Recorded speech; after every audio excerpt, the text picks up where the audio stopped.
사회이동과 교육. 사회이동이란 한 개인이나 집단이 하나의 사회적 지위에서 다른 사회적 지위로 이동하는 것을 말합니다.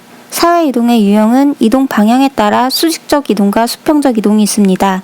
수직적 이동은 상승 이동과 하강 이동으로 나뉘는데, 상승 이동은 사회적 신분이 위로 올라가는 이동, 하강 이동은 낮은 사회적 계층으로 떨어지는 이동입니다. 수평적 이동은 사회적 위치가 동일한 수준에서 횡적으로 이동하는 것을 말합니다. 시간 주기에 따라 세대 간 이동, 세대 내 이동이 있는데, 세대 간 이동은 아버지와 아들 간의 사회 이동을 비교할 때 사용하고, 세대 내 이동은 한 개인의 생애에 걸친 직업적, 사회적 지위 변화를 지칭합니다. 사회구조 변화에 따라 구조적 이동과 순환 이동이 있습니다. 구조적 이동은 산업구조의 변화로 파생되는 사회이동입니다. 예를 들어 사회가 공업화되면서 농부가 관리직으로 이직하는 경우를 말합니다. 순환 이동은 구조적 변화가 없어도 일어나는 사회이동을 말하며 한 개인의 기회의 등급을 나타내는 지수가 됩니다. 터너는 사회이동이 경제적 이동 방식과 후원적 이동 방식으로 나뉜다고 하였습니다. 경쟁적 이동 방식은 미국이 대표적인 나라이며 기득권을 배제합니다. 즉, 개인의 노력과 실력에 따라 사회적 지위가 상승할 수 있으며 공정한 경쟁을 하기 위해 만기 선발을 합니다. 즉, 어린 시절에는 우등생과 열등생의 엄격한 분리를 하지 않습니다. 후원적 이동은 기득권을 인정하며 대표적인 나라로 영국이 있습니다. 그 사회가 요구하는 엘리트의 기준에 맞는지의 여부에 따라 결정한다는데, 이 말은 타고나길 좋은 부모 밑에서 타고나야 한다는 뜻입니다. 좋은 부모 밑에서 타고나는 것은 정해져 있으므로 조기 선발을 하고 우등생을 분리합니다. 호퍼의 유형론은 터너의 교육체제 연구를 확장한 것인데요. 경쟁적 이동 방식을 택한 나라의 선발 방법은 개인적 동기가 중시되기 때문에 지방 분권적이고 비표준화되어 있다고 합니다. 반면 후원적 이동을 택한 나라는 인재 선발이 개인적 동기보다는 기득권자의 후원을 통해 이루어지기 때문에 선발 과정이 중앙 집권적이고 표준화되어 있다고 합니다. 경쟁적 이동 방식을 택한 나라는 평등 이데올로기에 근거하여 가능한 한 모든 사람이 최대한의 교육을 평등하게 받을 수 있도록 선발 시기를 늦춥니다.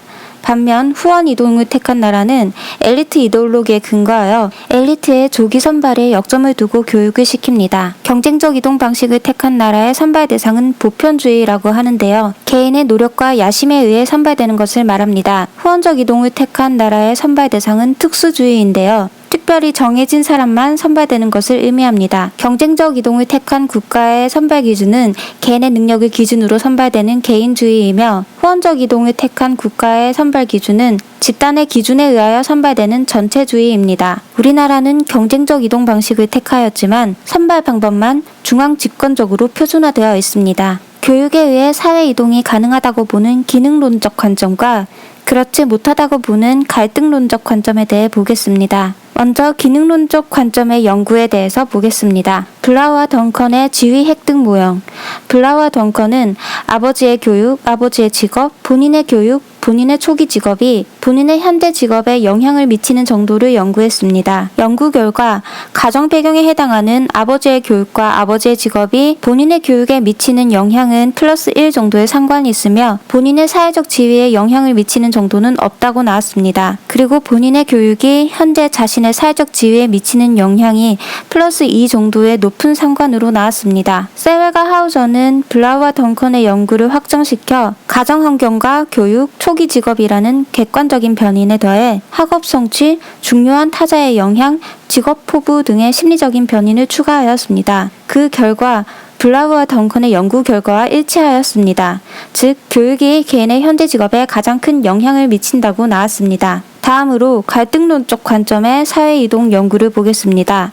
콜맨의 보고서. 콜맨은 거대한 스케일의 연구를 통해 학교보다 가정 배경이 학생의 학업 성취에 더 큰 영향을 주며 학교가 사회적 평등을 위한 기능을 제대로 수행하지 못한다고 밝혀냈습니다. 젠크스의 학교 교육 효과 연구. 젠크스는 가정 배경이 학교 교육에 미치는 영향이 플러스 1 정도의 상관이 있지만 가정 배경과 학교 교육 모두 본인의 사회적 지위에 미치는 영향이 없다고 밝혔습니다. 볼스와 진티스의 학교 교육 효과 연구. 볼스와 진티스는 가정 배경이 학교 교육에 미치는 영향과 학교 교육이 사회적 지위에 미치는 영향이 각각 플러스 1 정도의 상관이 있지만 가정 배경이 본인의 사회적 지위에 미치는 효과가 플러스 2 정도로 가장 높은 상관을 가진다고 하였습니다. 교육과 평등, 교육 평등과 교육 기회 균등은 같은 말입니다. 교육 평등은 형식적 평등, 즉 객관적 평등과 실질적 평등, 즉 주관적 평등이 있는데요. 형식적 평등은 정말로 모든 사람을 똑같이 대우하는 것으로 획일적인 평등입니다. 더 높은 실력을 가진 사람과 그렇지 못한 사람을 동등하게 대우함으로써 역차별 문제가 있을 수 있습니다. 능력에 따라 대우하는 것이 실질적 평등이며 교육이 추구하는 평등입니다. 역사적으로 평등관은 보수주의 평등관에서 자유주의적 평등관을 거쳐 보상적 평등관으로 변화하였는데요. 보수주의 평등관은 신분사회의 계급 이념으로서 타고난 신분에 맞게 평생을 사는 것이 평등하다고 여기는 것입니다. 자유주의적 평등관은 능력과 노력에 따라 균등한 기회를 보장해야 한다는 것인데요. 여러 가지 갈등론적 이론들이 결과적으로 학교 교육의 불평등을 정당화한다고 하였습니다. 그들은 불우한 계층에게 보상교육을 실시할 것을 주장하였고 이것이 보상적 평등관입니다. 교육평등관의 유형에는 교육의 기회를 평등하게 주어야 한다는 기회의 평등, 배우는 과정이 동일해야 한다는 과정의 평등, 교육받은 결과가 동일해야 한다는 결과의 평등이 있습니다. 결과의 평등은 다른 말로 보상평등이라고도 합니다. 기회의 평등은 또다시 허용평등과 보장평등으로 나뉩니다.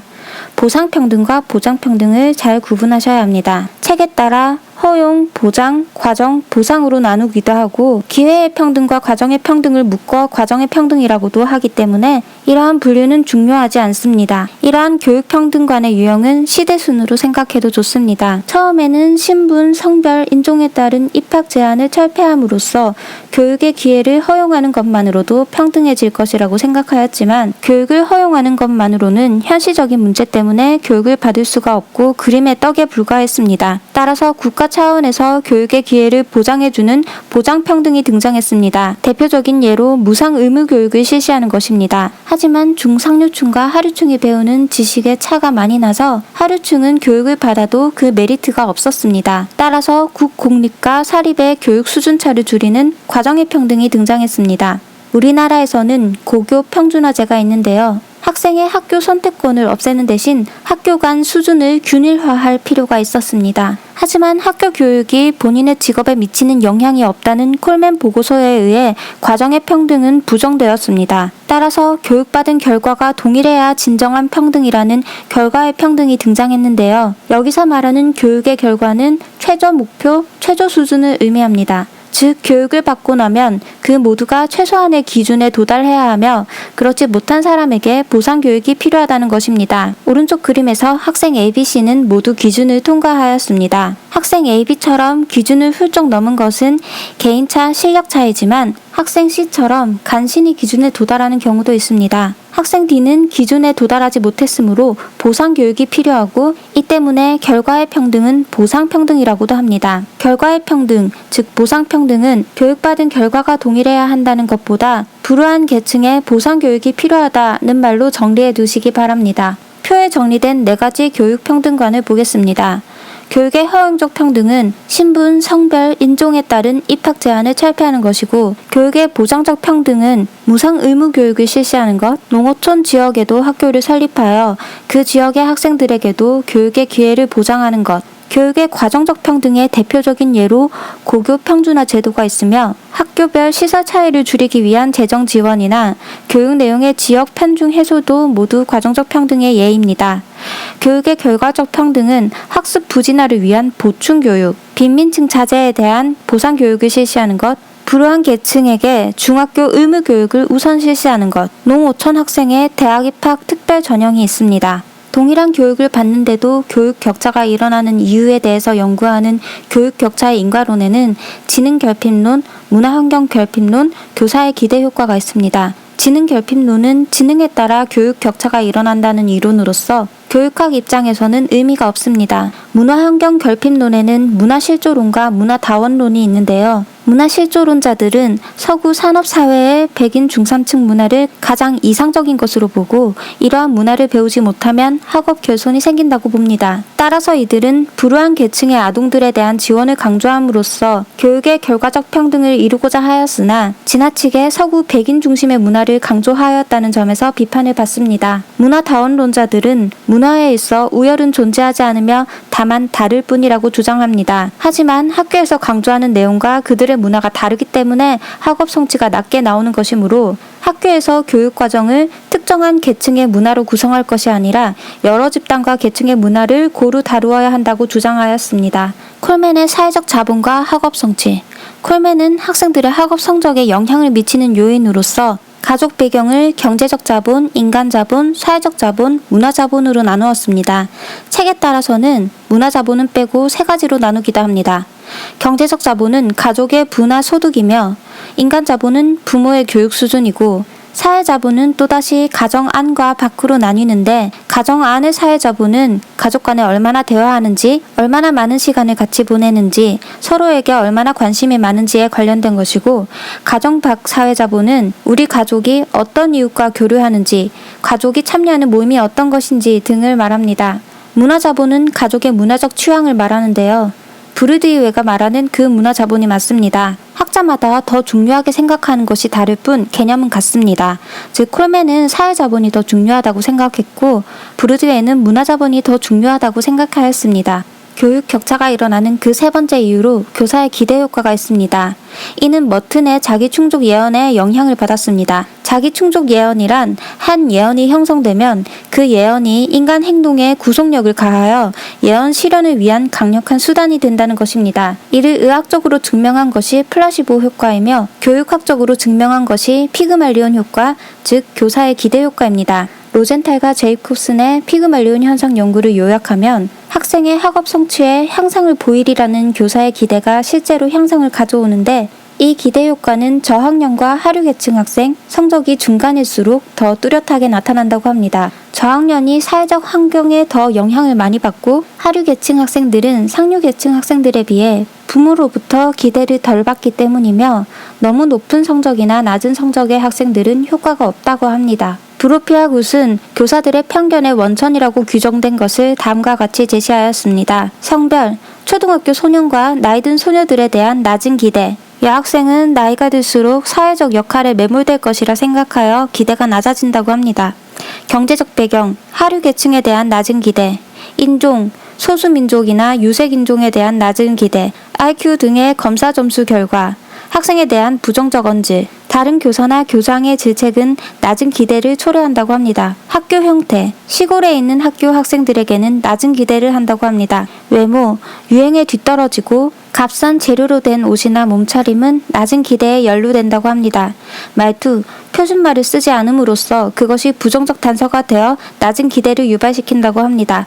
단조성, 비조직성, 형편없는 글씨도 낮은 기대를 유발시킵니다. 후광 효과, 한 가지 특징에 입각하여 아동의 전체적 능력을 평가하기도 합니다. 좌석 위치, 앞자리에 앉는 학생들에 비해 뒷좌석이나 측면에 앉는 학생들에게는 낮은 기대를 가진다고 합니다. 능력별 학급 편성과 진단 분류, 학생 능력에 등급을 붙이는 것과 학생들의 개인차를 강조하는 경향은 낮은 기대를 초래한다고 합니다. 교사가 낮은 기대를 하게 되면 정확한 대답에 대한 칭찬의 양과 질을 줄이게 되고 수업 시간을 잡담으로 채움으로써 학생이 실제로 받는 수업의 양을 줄이고 반응 기회를 줄입니다. 즉, 학생의 이름을 부르는 횟수나 질문이 이루어지는 범위, 질문의 수준이 낮아집니다. 비언어적 단서, 눈 마주침이나 웃음, 머리 끄덕임, 신체적 접촉의 횟수가 줄어듭니다. 기다리는 시간, 즉 학생이 질문에 답변하기 위해 주어진 시간이 줄어듭니다. 평가 결과에 대한 피드백과 학업에 대한 건설적인 비판이 줄어듭니다. 학생에 대한 부정적 언질이나 부정적 표현 횟수가 늘어납니다. 벌에 의존하는 경향이 생기고 정확하지 못한 대답에도 보상을 주거나 칭찬을 합니다. 가장 재미있는 점은 모든 학생이 똑같이 자기 충족 예언에 영향을 받는 것이 아닙니다. 이는 교사가 학생들에게 얼마나 의미 있는 타자인가에 따라 달려 있습니다. 하그리브스의 학생 유형화 과정 연구. 교사의 유형을 교사가 가진 교사상에 따라 맹수 조련사형, 연예인형, 낭만가형으로 나누었던 그 하그리브스가 맞습니다. 하그리브스는 교사가 학생을 유형화하는 과정을 세 단계로 나누어 학생의 일탈 행동이 형성되는 과정을 연구하였습니다. 모색 단계, 교사가 학생을 처음 만나 그들에 대해 가정하기 시작하는 단계. 명료화 단계, 교사가 학생에 대한 인상을 명료화하는 단계. 공고화 단계, 교사가 학생을 범주화하여 공고화하는 단계. 마지막으로 청소년 비행 문화론을 살펴보겠습니다. 여기에는 사회통제이론, 낙인이론, 아노미이론, 차별적 접촉이론, 비행 하위 문화론이 있습니다. 사회통제이론에서는 사회통제의 메커니즘 또는 내적 규제 능력이 약화될 때 일탈행동을 한다고 합니다. 사회통제의 메커니즘은 법이나 규제를 말하고 내적 규제 능력은 가정환경 등을 통해 형성되는 자기 규제 능력입니다. 낙인이론, 베커에 의하면 일탈자는 낙인이 성공적으로 붙여진 사람이며 일탈행위란 사회가 낙인을 찍은 행위로 봅니다. 즉 범죄성은 어떤 타입의 행위 자체의 본질적인 특성에 의하여 결정되는 것이 아니라 그런 행위에 관여한 사실이 발견된 자에게 사회 구성원들이 주는 지위이고 일탈자로 낙인을 찍는 그 과정 자체가 그 사람의 후속 행위를 또 다른 일탈 행위로 결정하는 중요한 요인이 된다는 것입니다. 예를 들어 아무런 나쁜 의도를 가지지 않고 학교 유리창에 돌을 던진 어린이가 그 행위로 인하여 체포되어 비행소년으로 취급되었다면 그 자신이 대단히 나쁜 짓을 했다고 생각하게 되고 동시에 그는 지금까지 자신에 대하여 가졌던 가치, 즉 자아 정체감이 부정적인 것으로 바뀌게 되어 점차 정도가 더 심한 비행을 저지르게 된다는 것입니다. 아노미 이론은 디르켐에 의해 시작되었고 머튼에 의해 일탈 행위에 대한 일반 이론으로 정립되었습니다. 디르켐은 아노미를 무규범의 혼란 상태로 정의하였는데 머튼은 한 사회의 문화 목표와 제도화된 수단 사이의 괴리 현상을 아노미라고 불렀습니다. 문화 목표란 한 사회에서 거의 모든 구성원이 바람직하다고 규정한 것이며 동시에 소유하기를 원하는 대상입니다. 제도화된 수단이란 그러한 목표 문화를 달성하는 데 합당한 방법을 말합니다. 자본주의 사회에서 문화 목표의 대표적인 예가 돈이며 제도화된 수단은 돈을 벌기 위해 열심히 일하는 것입니다. 머튼은 개인이 문화 목표를 받아들이는가 그렇지 않은가, 제도적 수단을 받아들이는가 그렇지 않은가에 따라 동조형, 혁신형, 의례형, 도피형, 반역형으로 나뉘었습니다. 동조형은 목적과 수단을 모두 수용한 사람으로서 범죄나 일탈 행위를 저지를 확률이 가장 낮은 타입입니다. 혁신형은 목적을 수용하지만 수단을 거부한 사람으로서 횡령이나 사기를 칠 가능성이 높습니다. 의례형은 목적은 거부하나 수단을 수용한 사람, 즉 소시민적인 삶을 사는 사람인데요. 머튼에 의하면 이러한 사람들도 일탈 행위가 됩니다. 도피형은 목적과 수단을 모두 거부한 사람으로 알코올 중독이나 무기력증에 빠질 확률이 높으며 반역형은 현존하는 목적을 거부하고 새로운 목적으로 대체하는 사람으로서 혁명과 같은 부류를 말합니다. 머튼은 동조형을 제외한 나머지 유형을 모두 일탈 행위로 규정하였습니다. 왜 그런지는 저도 잘 모릅니다. 서덜랜드의 차별적 접촉 이론은 범죄 행위도 일반 행위와 마찬가지로 학습된다는 것입니다. 배우는 내용은 범죄의 기법만이 아니라 범죄에 대한 우호적인 태도도 포함됩니다. 코엔의 비행 하위 문화론은 비행은 하류 계층의 특별한 문화로서 중산층의 지배 문화에 대한 대항적인 성격을 지닌다고 합니다. 처음에는 중산층이 되기 위해 노력하던 그들이 중산층이 되는 것이 불가능하다는 것을 알게 되자 지위 욕구 불만을 해소하기 위해 중산층의 기준을 버리고 자신들에게 유리한 새로운 증거들을 집단적으로 만든다는 것입니다.